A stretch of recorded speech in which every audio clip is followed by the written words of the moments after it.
Okay, so does anyone have any questions or comments or anything they'd like to share this morning? Mr. Kim, this is Jan. Yes. I had a question, actually two questions about play peepaw. Oh, okay. Yes, please. At the end of the movement, at the end of that part of the form, where is the weight? In and the the back second foot. question might be related. In the first move, what's the purpose of moving the back foot? Is it just to move you forward, or is it actually to reposition the foot for balance? Okay, that's a really good question. So in play bipa, the first question is, where is the weight at the end of the move? Number one. Number two, what is the purpose of the half step of the back foot? Correct? Yes, sir. Okay. So the weight at the end of the move is on the back foot, on the foot that you took a half step on. So that's the first one. The second one, you said to move forward. Okay, so in Tai Chi, we have to understand that all moves are not done from a position perspective. And so it sounds a little bit crazy, but like say for instance, monkey stepping back, steps back, and brush knee, steps forward. And so it can seem like you are stepping, back or forwards and things like that. Fundamentally, Tai Chi is based on Wu Wei, meaning as in no way, as in like, doing nothing. And so if you have a agenda in mind for any of the moves, then it's no good, if that makes sense. So more fundamentally, is one of the reasons why all the applications have an infinite amount of applications, or I should say all the moves have an infinite amount of applications. And the reason is because it's not really based on, the moves are actually not based on application, which is actually the case for a lot of martial arts. But for Tai Chi, it's not. Now, there are applications that come with the moves to kind of, how should I say this? To give examples of what kind of applications you can use for each move. But having said that, fundamentally, Tai Chi is based on Wu Wei, non-doing, non-way.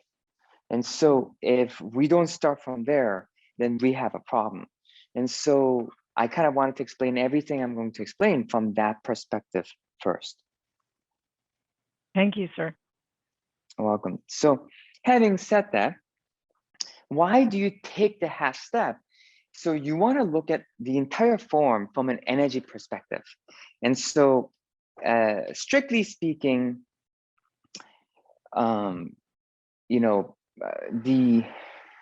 even the energy should be Wu Wei. Who cares where the energy goes? The energy, goes wherever it's going to go, and you should follow, right? And so the form, has traditional applications that you teach. Like if you really follow the applications of each of the form, the three broad distinction. One is, basically called striking, and then the other one is called downing the enemy, or basically grappling. And in grappling, there are two different kinds of grappling, which is called small grappling, or small circle grappling, or big circle grappling. And the big circle grappling is like more typically like throws, which is called downing the enemy. And then small circle grappling is basically has more to do with the joints, basically like joint locking. And so basically goes into, what we know as china, right? And then the third portion is basically called projections, or, jing, fa jing. And so those are the three broad categories of applications. And the striking and the China are considered to be the lowest form of teaching because they're there only to really teach you the Jing and the energy projection. So the Jing is actually considered to be the most important. The whole thing is there to teach you really the Jing. And Jing is basically how you use the Qi, how you turn Qi into power, something usable. Now, even the Jing is supposed to be Wu Wei, meaning as in it shouldn't really matter. Actually, whatever form you have, at the end of the day, you should be able to express any Jing you want. So let's say, for instance, the four fundamental Jings of Tai-Chi is Peng Lu Jian. Peng, ward off, lead, squeeze, and then push downward or push, however you want to translate it. But so each form lends itself to teach one of those Jings more easily, those power expressions more easily, if you will. But in reality, actually, whatever form you're doing, you should be able to express all the Jings. There are actually 8 fundamental Jings in Tai Chi that you use as a foundation. And they're called Zai, Lo, Zhou, Kao. They're called the 4 corners, so 4 directions and 4 corners. And so if the first 4 was Peng Lu Jian, then the other one is Zai, Lo, Zhou, Kao. And Zai means snatch, Lo means split, or lei, actually lei means split, and then Zhou means elbow, and Kao means actually shoulder. And where it gets really confusing is even these denominations, like they actually, call out specific body parts, and so they're taught as shoulder strike, but it is really not. And depends on the Tai Chi school, but when I learned it, basically Zhou is actually a pinpointed Jing, because if you go with the elbow, it's a very it's a very short but pinpointed energy. And if, let's say, for instance, you're expressing with the Kao is the most full body energy. It's basically like a cue ball hitting another ball, where you just basically transfer your entire body Jing into the other person. And so kind of, as you can see, those are the 8 fundamental energies, they're called. But they're only the 8 gates. And so they're based on the triagram.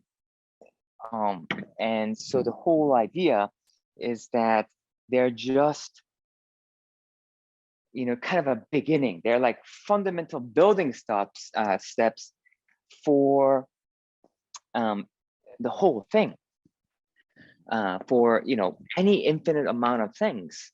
And they're just kind of like little, like building toys for a person to learn basically what energy feels like when it's being circulated through your body, so that using that as a foundation, you can actually pursue Wu Wei, meaning as in you can let the energy flow however it's supposed to feel in your body freely, the way it was supposed to manifest in any moment, because any direction that you have is limiting, right? So I want to explain all this from this context, because otherwise you're going to think, oh, play BIPA, it's just this, and I need to use play BIPA for this, which is craziness, because sometimes you can actually have play BIPA, which actually helps a person study the energy of lei, split, actually. So play BIPA is a split type, is a split type Jing. As the 2 hands come together, you split the energy. So within that, how do you understand the back step? So it's called the 8 gates or the 8 jinks, and then the 5 directions. And so the 5 directions represent the 5 elements. And what that means is that between the 8 triagrams and the 5 elements, you're supposed to be able to explain everything in the universe. And so it's kind of a code word of saying, ironically, anything goes. If you understand this properly, then you can do anything. It's kind of the code word, but basically saying, hey, here are the foundations from which you can do anything. And so now the step forward, ironically, is actually not a step forward. It's actually a step downward. So you could actually literally pick up the foot. So anytime you step, it's actually code word. And so the entire form is actually coded to basically for you to kind of understand in physical form, like a representation of what energy you're practicing, not because that particular form, has to practice that energy, but because it lends itself easier to practice that. So that's actually the key. So, right, so that's how you want to look at it. So if that's the case, then you can look at everything from a perspective of introducing you to a certain kind of energy, not even practicing a certain kind of energy, because practice ignores newness from moment to moment. So the way you want to look at it is it's an entry point. It's kind of like, a door you enter in that day to see where you're going to end up, but you get to experience that type of energy. And so the most important thing in that half step is actually, ironically, the up and so when you step down, you get an up down energy, centering, so earth. So it's actually the most important thing in the half step is as you step, you actually stand up. And so it's actually, it creates a ton, it creates a springy force that the moment you step down, the energy actually rushes up your spine. And so it creates a centering energy. And so the element is actually centering element while your hands express lei, splitting energy. Oh, that's amazing. I know, it's great. It's a crazy, cool, the way these people thought. And so they conceptualized these things so that you could teach it, in this way. And so the most important thing when you take that half little step is basically just practicing, what it feels like. So you could actually literally, and it's distinguished because it creates a very different kind of energy, especially in the very beginning when you're not used to it, than just sitting back on your back foot. If you just sit back, it just creates a downward energy that has to bounce up. But when you step, it actually creates an upward energy. Like for instance, like right now, if you push your legs down, then you'll notice that it actually creates an upward force if you push your legs down, right?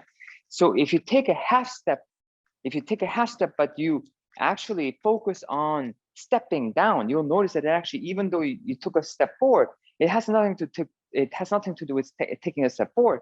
You will notice that it actually feels like you're stepping up. So it has to feel like you're kind of like stepping up the stairs, actually, ironically.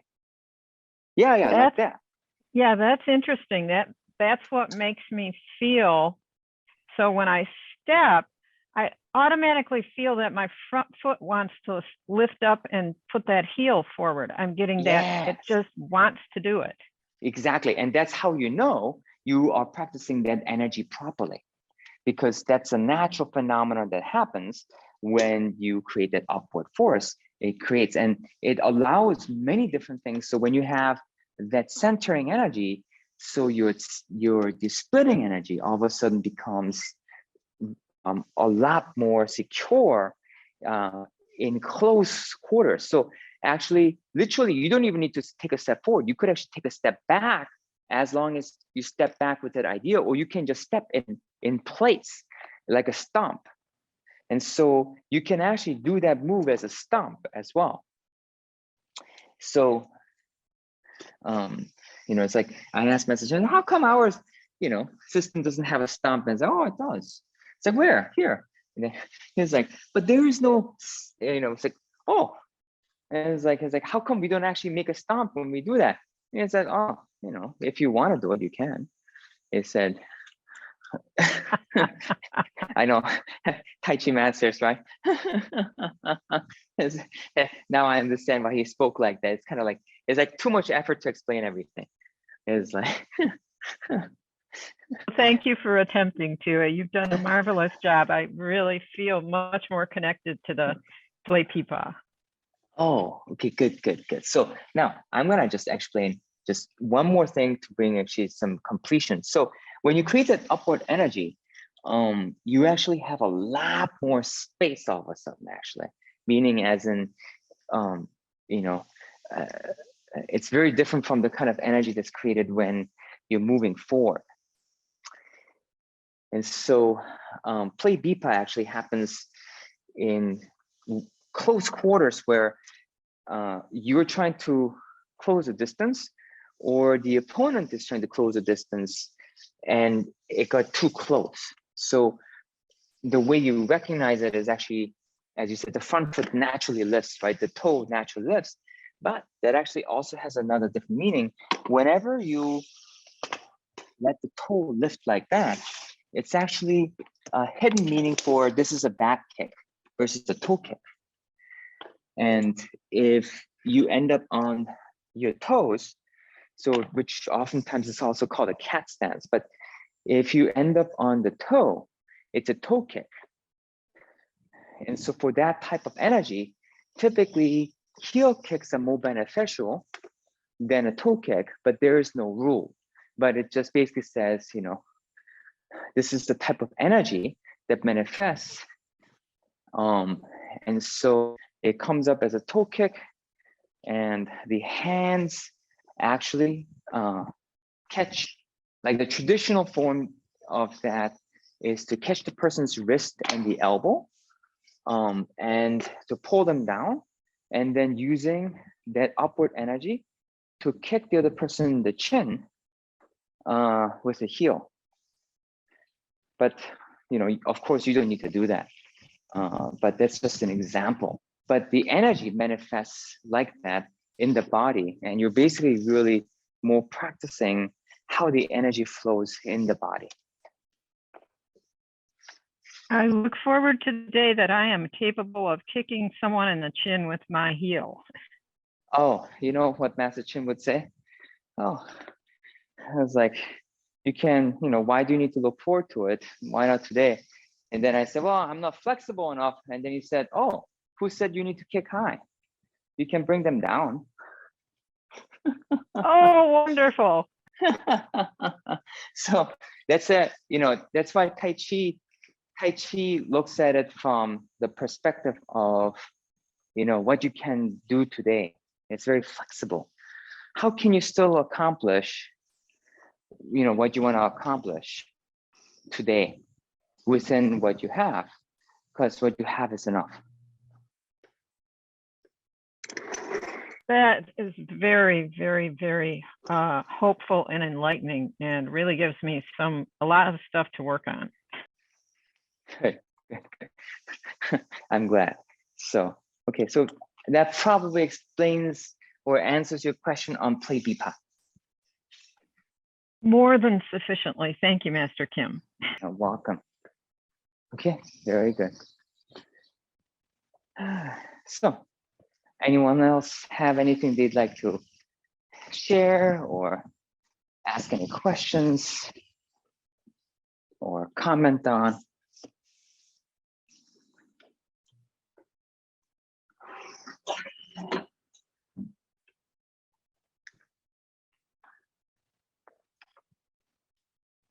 Okay, very good. No, I can go. Yeah. I see.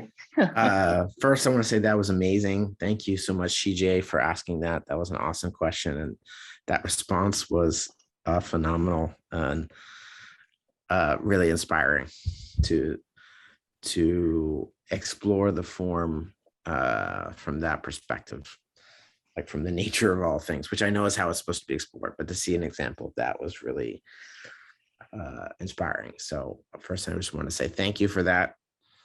And then also just share, like, I had a really interesting experience today in class, which was I felt like doing the burst breathing. And I felt like doing it for a really long time.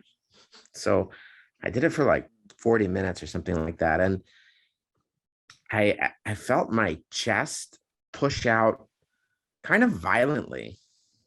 And it felt like the feeling I get when I do gratitude breathing, but it felt like it kind of did it on its own, which I hadn't experienced before. And it felt like my shoulders kind of pushed back like a lot. And like, again, it felt kind of like, it felt kind of crazy. I was like, is this okay? Yeah. And it felt like they were just kind of like dangling. And I realized that it kind of felt like wrong, but right, if that makes sense. Yeah, totally. And then it felt like I'd been holding them in place with tension, which is why I hadn't been feeling that. And it felt really, really, really vulnerable, which is probably why I haven't been experiencing it before. But anyway, I just wanted to share that. Oh, thank you for sharing that. That was kind of, like, I want to say actually vulnerable sharing. I really appreciate the sharing. Thank you. Yeah. I remember the first time it happened more dramatically for me with my spine, actually. So like I used to have a natural like hunchback, and I didn't realize it was actually happening because of my spine and my chest muscles, like the constriction. But when it first started going back, and then I started being able to bend backwards more freely, I remember going backwards, wondering, is this okay? Like, and it felt so vulnerable and so not Yeah. used to it. And I was like, is my spine going to now snap? And then am I going to be paralyzed forever? Or, and then like, I remember that happening with my hip sockets. Like, oh my gosh, is, my leg going to come out of my hip now? And am I going to dislocate it? And it's like, it's so unfamiliar. And so I remember thinking, okay, slow. awareness, no Indeed. fear. Yeah, no fear. Is like, okay, just go slow, don't push it. And and, then calming myself down in those positions, and then actually feeling it, and then actually realizing, outside of the lack of familiarity, it was actually safe because I was going slow with awareness, and it's just a lack of familiarity that actually really put me in fear, which actually kind of became a great life lesson just in general, that lack of familiarity makes us panic unless we're calm. But I just want to say that experience, of is this okay? I want to say, anytime we have a major breakthrough, it seems like that's the response in the beginning until, I don't know when it actually stops, but I think then you start expecting.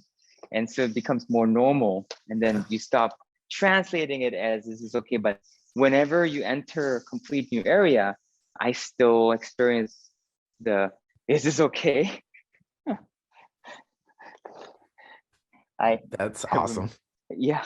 I remember for the first time experiencing inner heat in a really palpable way. And the heat was actually a lot more than I anticipated. And my first thought was, oh, did I do something wrong? And am I gonna burn up now? And like, am I gonna, am I gonna damage my health forever? Because I did because it was a lot more, I thought that it was gonna be this kind of, kind of warmth. That's nice. I didn't expect it to be like, and feel like it's actually literally like melting, like some tension in the inside away, and have it be that intense. And so, like after the yoga, and I got used to the yoga, I had this idea. You know, it's like the days where I think that is this okay are over. After that, what could actually possibly cause that sensation or that feeling? And oh no, it actually continues. It continues in unexpected ways, such as like I described. I remember the energy going to my head and then actually completely just starting to blank out, or actually getting close to fainting. Is one of the reasons why I tell people don't do these practices, especially the Negong practices, like when you're taking a bath, as the temptation is really high.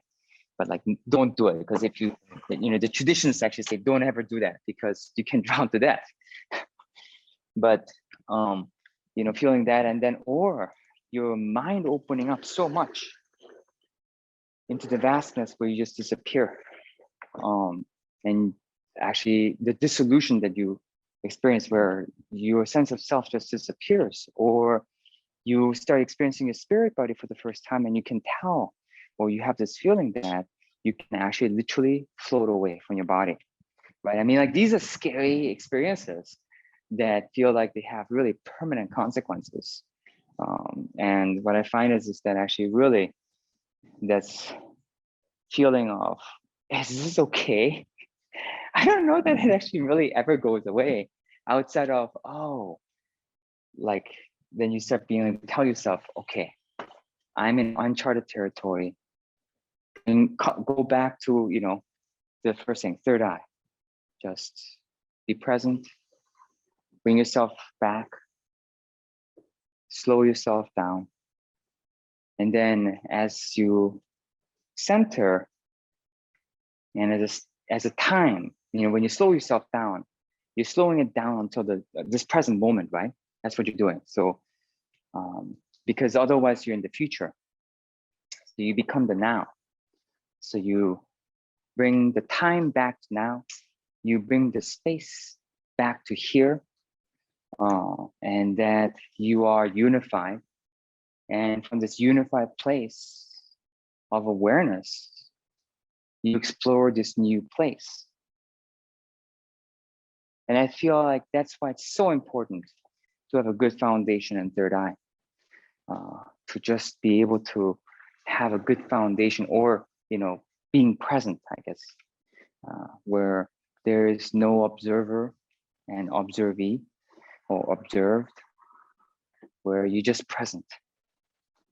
And having that as a good foundation to explore these things. And that's what makes it safe.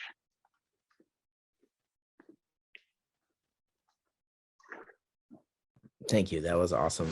And yeah, that makes sense what you said about that, why that's the foundation. And because it kind of felt like when I had that experience, it felt like, oh, I could have this experience because my system was in a place to handle the experience.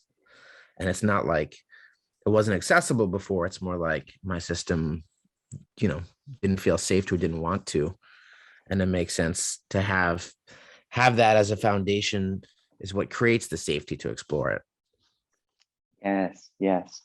And, as you go through this, you realize that until your foundation and presence gets to a certain point, you can't access the experiences you're having anyways. Not knowing that is what makes us panic. That makes sense. So, okay, very good. Thank you very much, Master Kim. Welcome. There's some fun discussions this morning.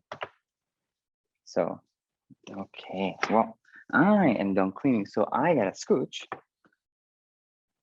So you all have great experience exploring today. Thank you, Master Kim. Thank you. Have a great day. Welcome. Thank you, You're Mr. Khan. welcome. Welcome. Bye.